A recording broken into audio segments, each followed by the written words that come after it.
And now, it's time for Let's Draw with Mr. R.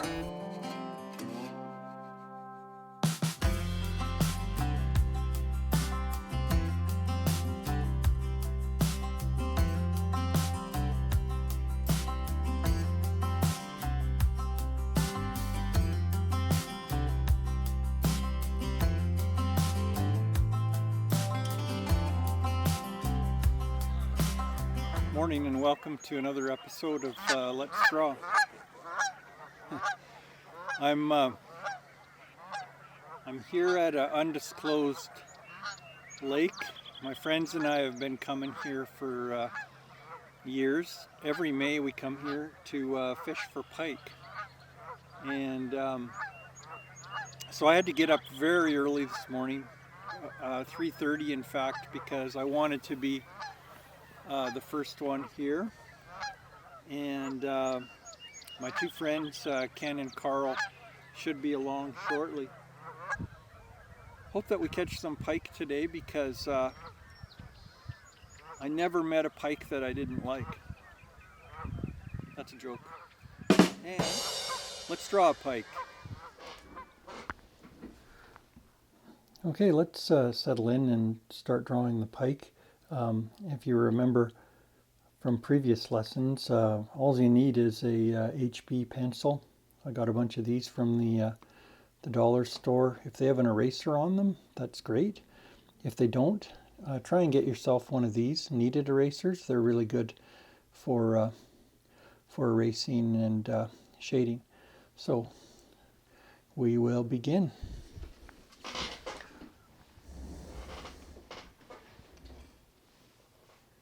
Okay.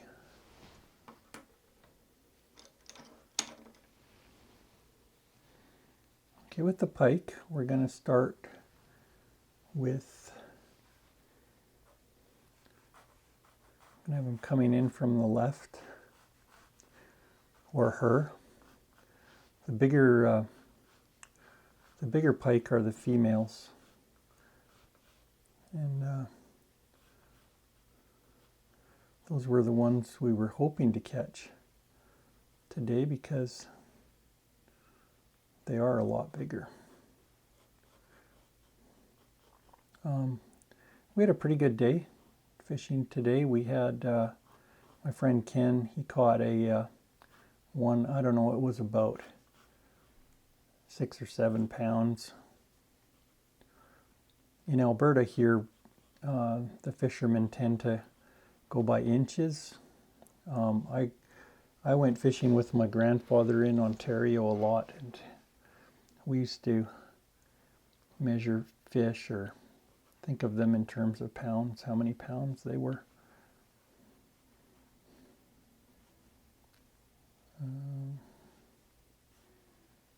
Okay, it's got a jaw. The lower jaw kind of sticks out a little bit. Now the pike are called pike because I guess in Middle English, pike means pointy stick or pointy, and so somewhere along the line decided that a pike's face was pointy, their nose is pointy, and it is.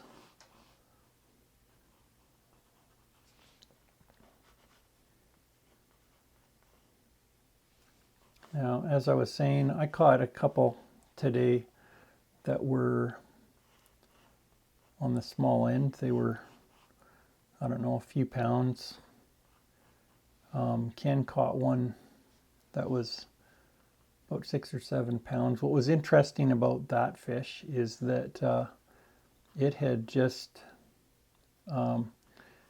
when we opened up his mouth to get the hook out, looked in there, and there was another pike. He had just eaten another pike. So they are quite an aggressive fish. They're territorial and very, they can be cannibalistic if there's a shortage of food. That is, they will eat the same species, but generally they don't do that unless the food supply is short, or there is there's a ratio of 2 to 1 in terms of predator and prey. And the pike is an apex predator. It doesn't have, it's kind of the boss of the lake. And it will eat most things that are smaller than it. Now the lake we were at, they predominantly eat a lot of whitefish. But maybe it was eating another pike because there's a shortage of whitefish this year. I'm not sure.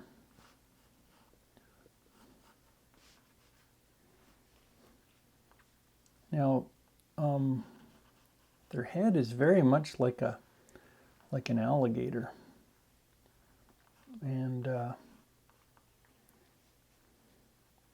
they have short bursts of energy. When they go after something, they really go at a high velocity.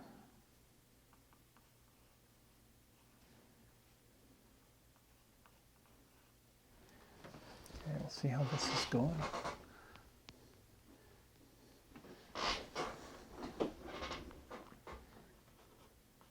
I think I've made this a little bit too long here.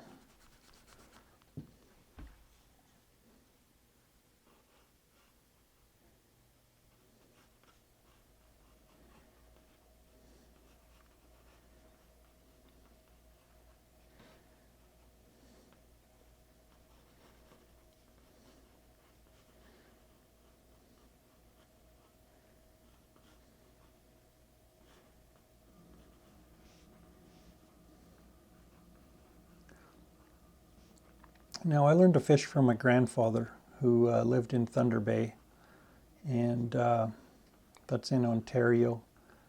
And he really got me interested in fishing from an early age. I guess I've been fishing since I was about 5 years old. He just couldn't wait to get out there and to this day, I'm incapable of traveling past a body of water. You know, if you're driving and you see a river or lake or whatever, and the first thought that I have is, I wonder what kind of fish are there, and if I'm allowed to fish there.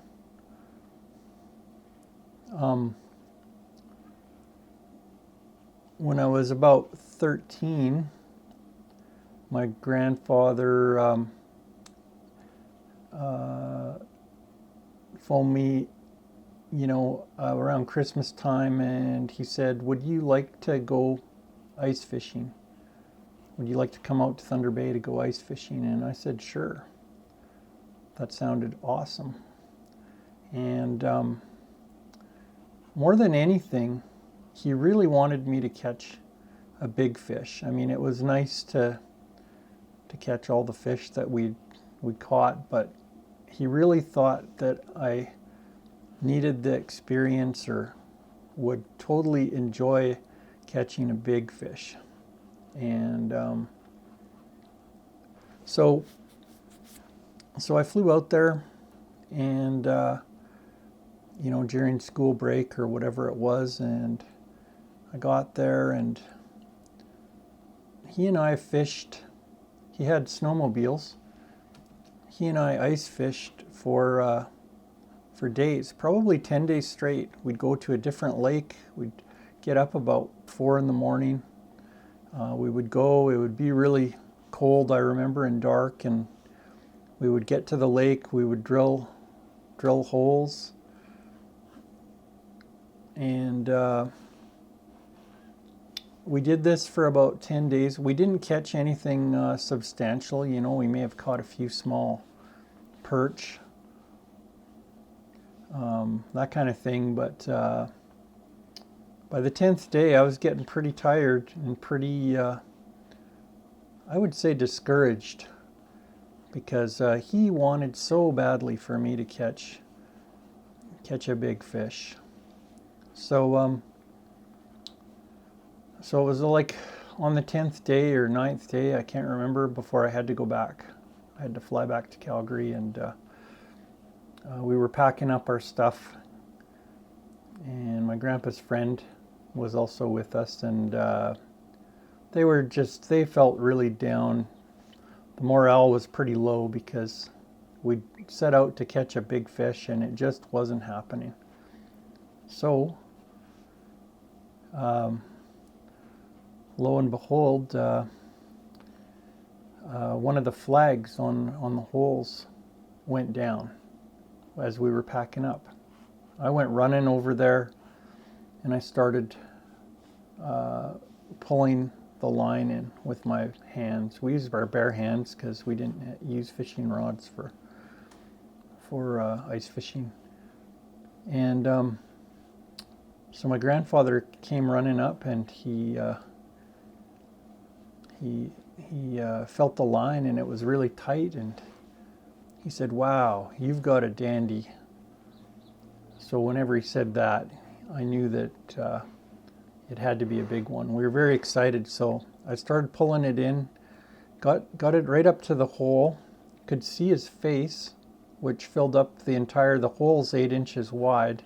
His face his face filled the whole hole, so we knew it was a huge fish, and it was a pike.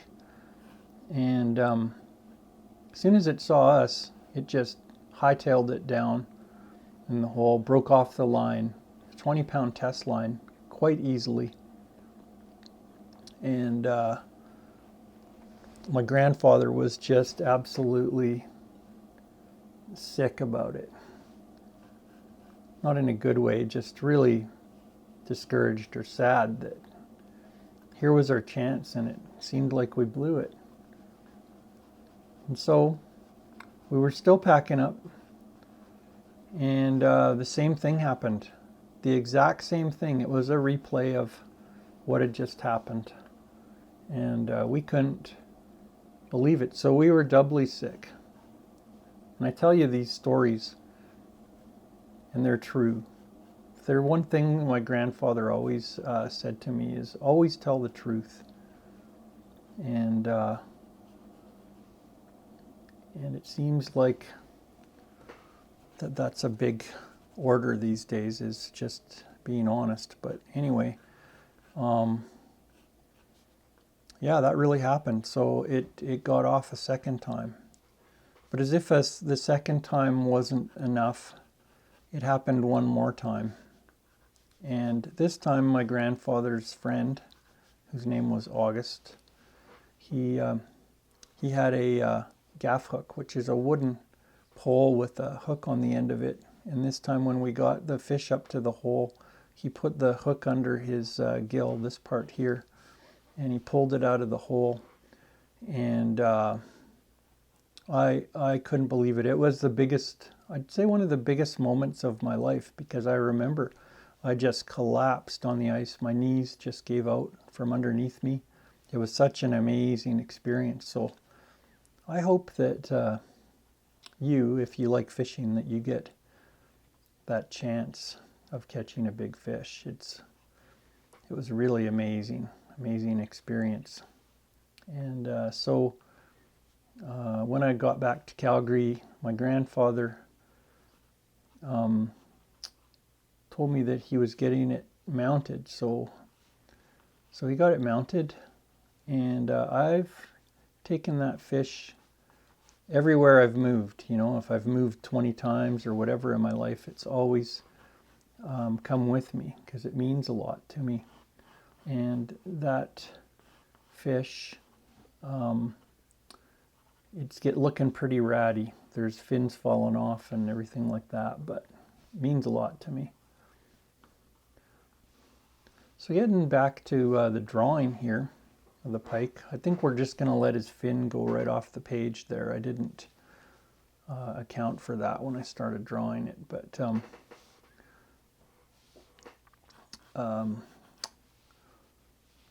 these parts, these lines, are kind of underneath his gills. When you're catching one of these guys, You have to grab them by the back of the neck here. Otherwise, they do have very sharp teeth. They will bite you. Especially in the spring, their teeth are like little razors. They do look like an alligator. They're such an aggressive fish. I've seen them do things that you wouldn't believe. I've seen them eat a duck. You know, Mama Duck was going along with her babies, and I saw the last one just get demolished by probably a big female. And when my grandfather and we went to a fly-in camp one time, and I left a rod, and it had a lure dangling on the end of it. When we got back to the boat that was up on the shore, the rod was gone. And the rod was making its way out to the middle of the lake. And so I had to dive in the cold water. It was quite an expensive gear we had, and pull the fish out, and it's about a 7-pound pike. One of the craziest things that I've seen is my cousin catch one with his bare hands. And I'll even play the little video here for you. This is what happened. We're going along, and we've got some walleye that are hanging off the end of our boat while we're fishing. And the pike comes along, and my cousin just puts his hand in there, scoops it out. Okay, this kneaded eraser is going to come in handy because we're going to shade, and then we're going to be able to pick away some of the markings on the pike.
Okay, we're just going to finish up with a few more spots here.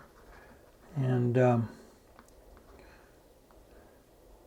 pike almost have worm-like markings all over them. They're usually kind of a lightish yellow, and their bodies are green to dark green.